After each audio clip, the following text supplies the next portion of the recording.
Please welcome President Ronald Reagan, who has a few questions for you. All of you will go to the polls, will stand there in the polling place and make a decision. I think when you make that decision, it might be well if you would ask yourself, are you better off than you were 4 years ago? Is it easier for you to go and buy things in the stores than it was 4 years ago? Is there more or less unemployment in the country than there was 4 years ago? Is America as respected throughout the world as it was? Do you feel that our security is as safe, that we're as strong as we were 4 years ago? If you don't think that this course that we've been on for the last 4 years is what you would like to see us follow for the next 4, then I could suggest another choice that you have. President Trump. He'll make America great again.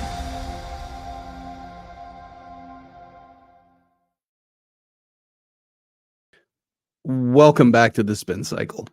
I know it's been a while, and I apologize in advance for the hoarse voice. I am sick.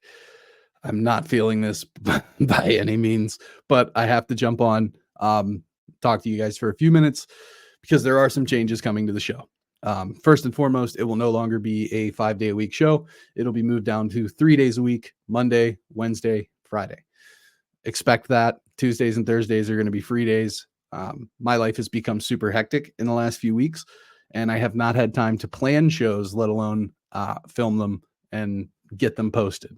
So with that said, be prepared for 3 days a week instead of 5. This really is a full-time job. So kudos to all of the creators out there that manage to do shows every single freaking day, because it's a lot of work. And I did not realize that going in. So I apologize. However, we are going to keep the show rolling. It will be 3 days a week, and there will be a new host. I will still be present, possibly 1 or 2 of those days. But in order to keep the show running, I had to bring in some help. I'm going to introduce that gentleman here in just a moment. But before I do that, I want to remind everyone that election night is coming up November 5th. And if you don't have anything planned, if you're not going to a watch party, please join us on the Washcast. We'll be starting at 6 o'clock. We'll be putting up a live electoral map, calling states as they are, or as states are called. We'll be filling in the map, and we will be going until the last state is called, at least for that night. So make sure you're joining us. It'll be the usual crew. It'll be myself, Chris from the Morning Mayhem, Sean of Third Railify, and a ton of other people, including the gentleman that will now be hosting the Spin Cycle. I'm going to turn it over to him from this point forward because I need some Dayquil and a nap. Ladies and gentlemen, Nathan Hale. What's up, big guy? Hi, everyone. Thanks so much for having me. I greatly have been looking forward to the opportunity to take over the show for the most part. Robert has done a fantastic job up until this point, and I am hoping to bring some new life and energy to the show, keep it moving along, and I'm excited to get into it. We got a lot of stories to cover today. Yeah, and you've got a little bit of a different format than I do, so I love that. It will be something new, fresh, and exciting. You won't have to listen to me ramble anymore. And with that said, I'm going to turn it over to Nathan. Break a leg, buddy. Thank you so much, Robert. Have a good night and get better. We miss you, Robert. So I'm certainly going to try because I'm miserable. Well, a little bit about me. You can follow me on Twitter, now known as X, at HomoNation. My name is Nathan Hale. I will be hosting the show for the most part, hopefully Mondays and Wednesdays, bringing a slightly younger voice to this. Not that Robert is old by any means. We still love him. And the format for the most part is, I am not a super big news person. I have fallen out of sorts with a lot of different news agencies in the past, and a lot of it is really exhausting to me now. So I like to look at not only news stories, but I like to cover a lot more fun things. So we have a handful of different stories to cover, but then towards the end, we also have some things on a lighter note to not make you feel so depressed or disheartened by what is happening in the United States and the rest of the world right now. So to get started off, I'm going to go ahead and share my screen with all of you. So bear with me. And we will get right into our first story. So our first story today covers this is a Trump bombshell. Prosecutor Nathan Wade met with the White House. Now, this is involved in the Georgia Trump case being prosecuted by Fani Willis. So let's kind of look through this. So Nathan Wade, who is the prosecuting attorney for the Trump case, who, by the way, his lover is Fani Willis. Now, if it is a one-time thing, if it's been ongoing, who's to say? All we know is that they slept together at one point. So from this new transcript that has come out, we have found out that Wade had extensive communication with the Biden-Harris administration. Now, this is really important. So Wade billed the Fulton County office, which Fulton County is the county that Trump is being prosecuted in, for hours of meeting with the White House, the Congressional January 6th Committee, and other DC officials. Now, this is from a transcript that came out from a hearing. Nathan Wade was under subpoena at the time, so we have to believe that this is truthful. So the committee released a transcript of an interview with Wade in which he said that Willis was actually preparing to prosecute Trump before Fani Willis even took office. And all this to say, look at how corrupt this has gotten. I mean, it is so deep. They're after Trump like nobody's business. And to have this sort of predetermined knowledge that you're going to prosecute not just an individual, but a presidential candidate, even before you get into office, I mean, I am so interested to see where this is going to go, what is going to come from this. This article was published by the Daily Wire. And the corruption just continues to go even deeper into the next story that we have today. Pennsylvania Governor Josh Shapiro looks for law enforcement should take care of Elon Musk. Now, for those of you who don't know, Elon Musk has sent out a new program where he is announcing he's going to give $1 million every day to a randomly selected individual, and if they sign up for his petition from his new super PAC. Now, giving money out to sign up for anything, I always think is a little bit fishy because I see it going either way, be that being a Democratic policy or being a Republican policy. But that being said, it is Elon's money, and if you want to give out money to sign up for your thing, that's your choice to do that. Needless to say, Pennsylvania Governor Josh Shapiro suggested on Sunday that law enforcement should investigate Elon Musk after the billionaire tech executive announced an offer to give $1 million each day to a randomly selected person who signs a petition from his super PAC. Shapiro said that, quote, "I think there are real questions with how he is spending money in this race, how the dark money is flowing, not just into Pennsylvania, but apparently now in the pockets of Pennsylvanians. That is deeply concerning." Now, like I said, I'm no fan of dark money flowing anywhere. If it's from conservatives, if it's from liberals, either way. That being said, you know, this happens all the time from the left. Not that this doesn't happen all the time from the right, but Elon, who is really brand new to the conservative movement as a whole, is out here trying to generate votes towards Trump. As I said, the corruption is so deep. And even with someone like Elon and someone like Josh Shapiro, who's a Democrat, coming after Elon, there's always an opposite side to this. And that opposite side leads us into our next story, where while Josh Shapiro may be spouting his mouth off and other Democratic individuals may also be spouting their mouths off about Elon giving money to causes that he cares about, they're silent when it comes to exploiting loopholes to flood swing states with dark money. Now, this issue hits close to home for me. One of these states that is covered in this article is the state of Missouri. I live in Missouri. I love the state of Missouri so much. But let's get into this next article. A nonprofit fund called 1630 Fund has funneled more than $1 billion in dark money to liberal causes, has spent more than $21 million this election cycle alone on state ballot initiatives covering everything from abortion to election reform, according to a report from Americans for Public Trust. Now, this article is exclusive to the Daily Wire, and I read it this morning on my walk back home, and this is damning. So, this fund, which is 1630 Fund, as I stated, has a lot of money being funneled into it by, you guessed it, George Soros, as well as the eBay founder. I didn't know the eBay founder was a lib. Apparently he is. So this initiative is funneling money into swing states.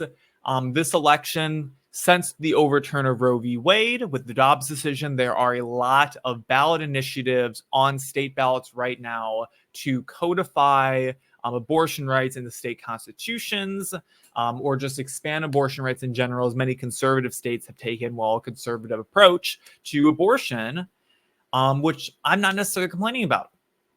Missouri happens to be one of those states that has a abortion petition on record right now. And Missouri has had a lot of money funneled into it by this organization.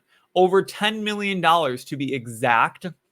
Missouri is one of the top states of target with its Amendment 3. Amendment 3 seeks to codify abortion into the Missouri State Constitution. If you are a Missouri resident, I urge you to vote no on that amendment, and I'll tell you why. This amendment would force elected officials to approve tax dollars to fund abortions and to abortion providers. Abortions will be allowed for physical and mental health reasons for all 9 months. So this is a conception to life amendment. This means you can get an abortion at any time during your pregnancy for essentially any reason, as long as you can say that, oh, it's affecting my mental health. The last thing it would do is it would prohibit any civil or criminal recourse against anyone who performs an abortion and hurts or kills the pregnant woman. So this essentially is protecting abortion providers should anything go wrong with the procedure. Now, I take a very, I would say, somewhat nuanced approach, almost a very Trumpian approach to the abortion topic, in that I am fine with a 16 or 20 week, get an abortion between that time. Anytime after that, I don't want to see it. I'm not a total, complete pro-life individual. I take a very Trumpian approach to this. However, this bill is very far-reaching. It goes out of the hands of many government officials, and it codifies it in the Missouri State Constitution. I'm against so much of this stuff, not necessarily because I'm the biggest anti-abortion individual out there, but because this is so far-reaching. Needless to say, this is on the Missouri ballot as of right now to be included, and the voters of Missouri will vote on it. If you live in Missouri, like I said, please vote no against this amendment. But back to this article. This has also been happening in a lot of other states as well. One of those states being, many of those states being Michigan, Ohio, Colorado, Missouri, like I said, as well as Nevada, Florida, and North Carolina. You can see some of those stats right on here. This organization has been functioning since 2014 in many of these states. And is coming to the whim of the Democrats once again for this dark money. So going back to the previous story that I covered with Josh Shapiro, he's sounding his mouth off about this happening for conservative causes. Where is he and where are the governors of Michigan and Colorado, who are, and North Carolina for that matter, huge libs? Where are they when all of this money is coming in to support these causes? Oh, I can tell you where. They're not. They're going to be crickets the entire time because it supports their agenda. Now, as I said before, the Elon money, if the left is going to do it, I think the right should do it. For the record, I don't think that outside sources should be influencing elections nearly as much as they do.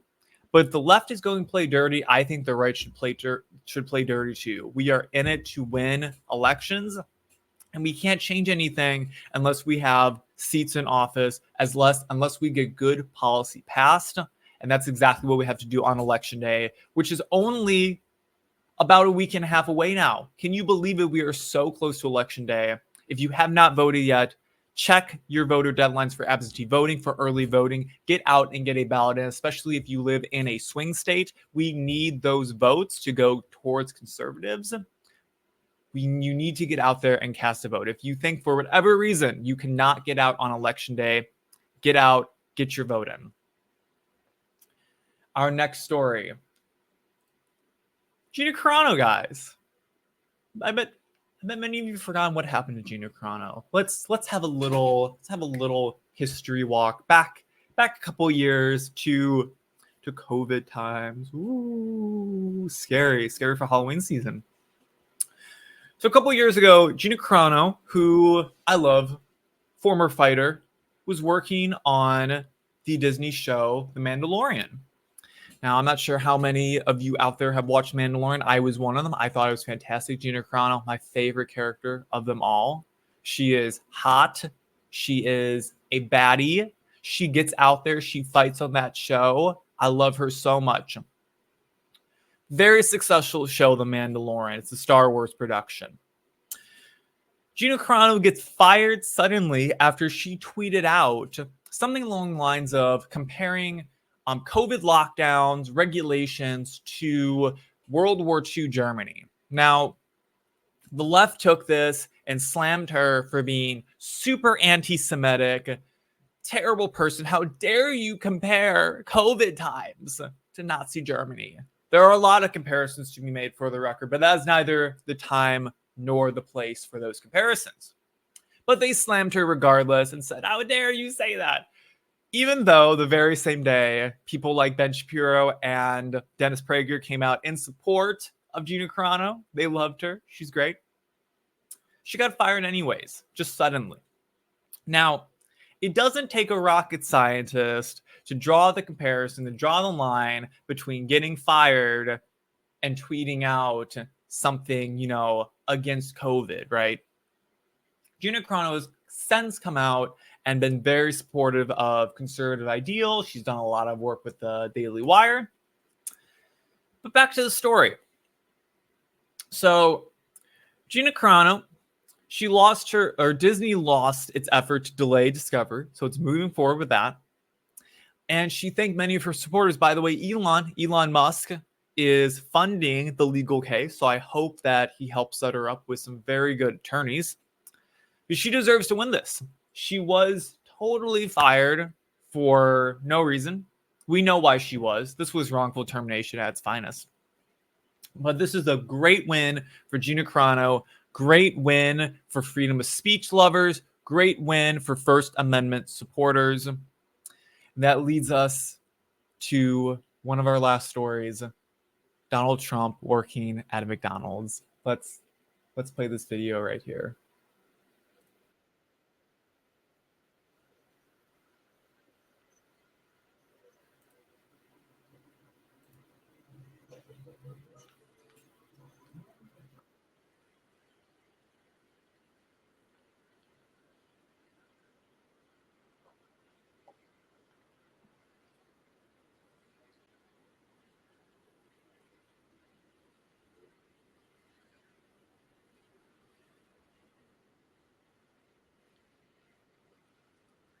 So for those of you listening, Donald Trump went and worked a shift at a McDonald's recently. He's on the fry stand, getting all those fries nice and salty. Being very Trumpy today. Working the drive-through window. Now, I think this is great. This absolutely is a great campaign move by the Trump team. Get him in a McDonald's, show Kamala who is boss. You know, she's constantly coming out saying that she worked at McDonald's, so she understands the middle class. Well, here's Trump. He's working in one also. He gets it. He's working the drive-through. And I guarantee you that the Trump fries, way saltier than you would get at a normal McDonald's. I know the salt content they put in those fries. Sometimes they are just potato nubbins. Sometimes they're overcooked and undercooked. I guarantee the Trump fries, perfect A1 quality. I mean, look at him. He looks like a manager at McDonald's already. One thing I did want to bring up too. I did not want to cover this story without talking about what I've been seeing on Twitter, which has been an image of this banner, this flyer that was put up in front of that very same McDonald's saying that the restaurant was going to be closed on the 20th until 4 p.m. Now, a lot of people are saying that this was a campaign stunt by the Trump team, that this was all staged. These were not real people. I can neither confirm nor deny if these were actors or not. Point being, the man was at the fry station. He had the fryer in his hand. He was doing something. I don't really care if it was real people or not. Man was at a McDonald's. He was in the kitchen. He could smell that grease coming off of those fries. To defend the McDonald's for putting up this flyer, I think it's perfectly reasonable, considering that this president has been killed, almost killed 3 times now. Man took a bullet. I've seen the clientele who goes to McDonald's, okay? I would not be surprised one bit if one of them wanted to throw themselves across the counter at the man. Now, the most likely scenario in which happened here, I believe that they likely closed off the lobby of the McDonald's and left the drive-thru open. That way the camera crews and everything could be in the lobby, could be around that front counter, because that area where he's standing, I mean, the front counter is like basically right in front of him. If you've ever been at McDonald's, you've seen the layout. They're all the same. I suspect that that is what happened and that the drive-thru was in fact open. Now, I have one last story I would like to cover, and this is just kind of a fun one. So, I'm not sure if any of you are familiar with Jubilee. Jubilee is a YouTube channel that posts middle ground comparison videos where they kind of bring together 2 sides of a community, 2 sides of a debate. They recently did a video where Charlie Kirk debated 20 college liberals all at once. Very good video. This is one of their newest.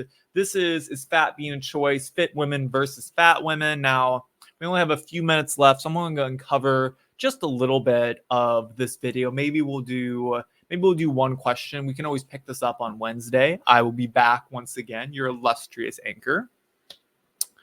But let's get into this video. This is kind of a fun little thing. Leave off the show with, enjoy the rest of your time away, in the news world. That way you can shut off after this. So let's watch some of this video. Our first question here.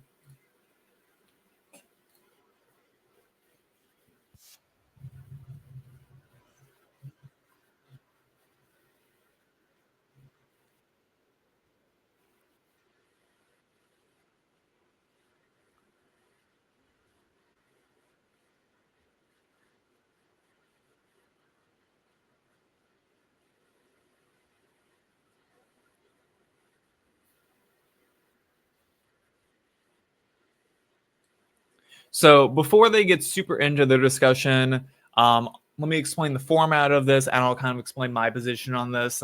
So essentially what they're doing is they found this group of people, and they're asking them, they found a group, of fit people and, accordingly fat people, according to the video. And they're asking them a series of questions. If you agree, you're on step 4. They're going to initially sit down have a talk with just the agreeers, and then everyone else who disagrees will also come forward and give their discussion. Now, where do I stand on this? Your physique is in your control. Absolutely, it is for 95% of individuals, right? You know, the people back there who disagree, looks like there's at least 4 of them. I'm interested to see where they come from. I already heard this one individual speaking about how there can be medical issues or illnesses, but those are few and far between. The vast majority of the population is in full control of their body, of what they put into it, what they don't put into it. And ultimately, you control your weight by calories in, calories out. This is basic science here. But let's hear what they have to say.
It's a great point by her that people do not want to put in effort to go to the gym because it's hard. It's not an easy thing to do.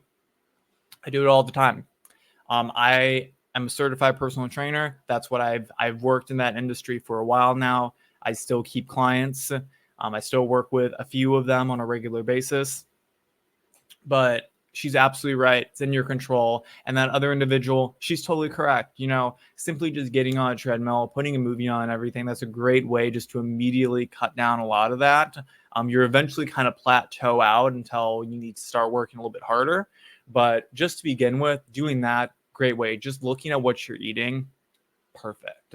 Love what she's saying. Let's hear what the disagreeers have to say. We'll wrap up the show. I know we're getting time. We're almost there, I promise. Bear with me a little bit longer, I swear. We're almost done.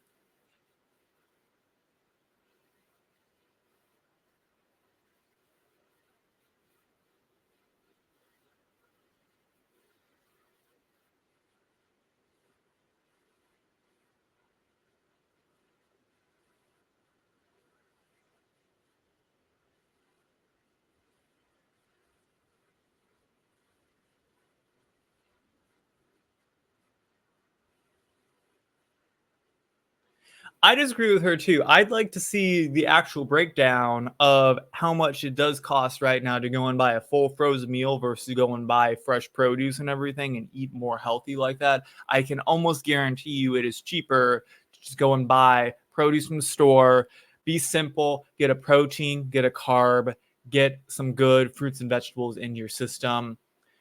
Now, that being said, you got to cut out some of the food. I see a lot of people on the internet, they'd be eating chips for a whole meal. You can't just eat a bag of chips and have that be a meal. You can't do that. You have to have protein, carb, vegetable. Exactly what you should be doing. Get yourself on a solid diet. Now, to kind of bring this back to the show, I can almost guarantee you that eating healthier now has become more expensive due to inflation caused entirely by the Biden-Harris administration. Don't let that get out of your mind. Like I said, if you had any doubt about voting against Kamala Harris in this election, this should yet be another factor that you're considering. Look at these people. They can't afford to eat healthy because of inflation. It's gone up so high. So high. Let's hear what else they have to say.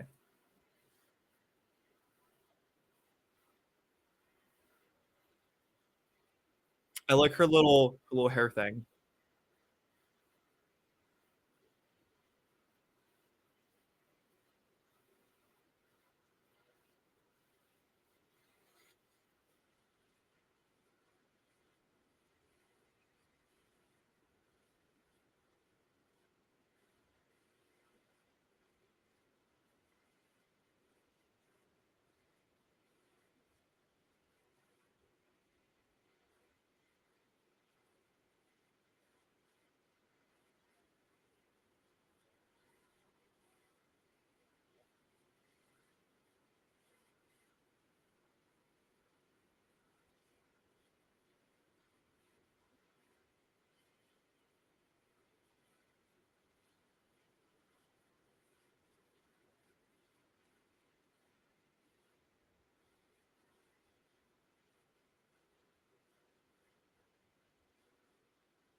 what I'm hearing from these people is a lot of excuses for how they look. I can sympathize with not having money, with having it being hard to have a full-time job, even with your mental health. I'd make the argument, however, that oftentimes the better you eat, the healthier you feel, the better your mental health is. So much of our mental health is caused by what we put into our body. We are reacting to so many different things. I mean, look what RFK has to say about Americans being poisoned. I mean, there are so many things in our diets as Americans that other countries don't have. And look at the rates of mental health in other countries compared to the United States. That's all I have to say about that.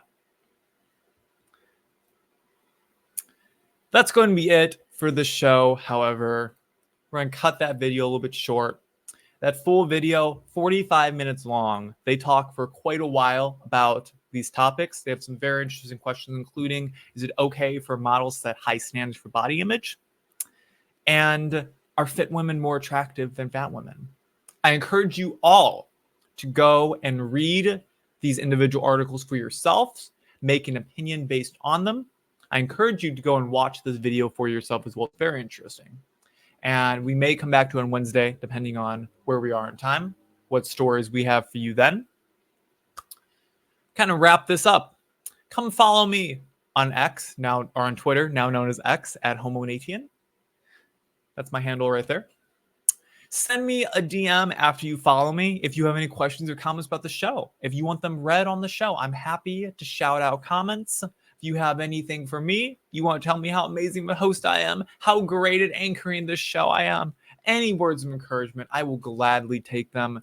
If you have questions about anything that's going on, if you have a story that you want us to cover, send that to me in a DM. We'll cover it. Let me know that you want to run on the show. Let me know the story is for Spin Cycle. We will put it out there for you. We will cover it. We are balanced and fair journalists here. We cover the full spectrum of the story. I want to be completely transparent with you. If you have an issue with anything I've said on the show today, let me know. Send it at me. I will take it. But with that, I have been Nathan Hale. This has been Spin Cycle Live for October 21st, 2024. Once again, make sure you get out there, you go vote. Enjoy the rest of your Monday. I hope we left you off with some good substantive news, just some good meat to dig your teeth right into. And I hope to see many of you back here on Wednesday. But with that, thank you very much for sticking around with me for the past half an hour. Like I said, I have been Nathan Hale. Peace out.